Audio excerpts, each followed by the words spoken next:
আপনার জন্মছকে রাহু শনি অশুভ, আবার আপনার হাতেও রাহু শনি অশুভ।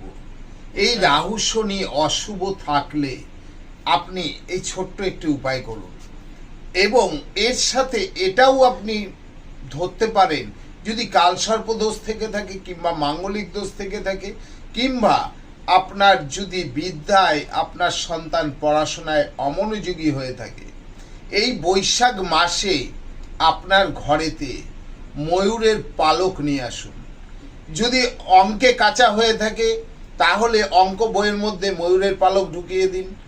আপনি দেখবেন আপনার রাহু শনির কুদৃষ্টি থেকে আপনি বেঁচে যাবেন। আর আপনার সিংহাসন কিংবা আপনার মন্দির যদি থেকে থাকে, মন্দিরের চূড়ার ওপরে একটি স্বস্তিক চিহ্ন লাগিয়ে দিন, জীবনে বেঁচে যাবেন। করে দেখুন, খুব ভালো ফল দিচ্ছে।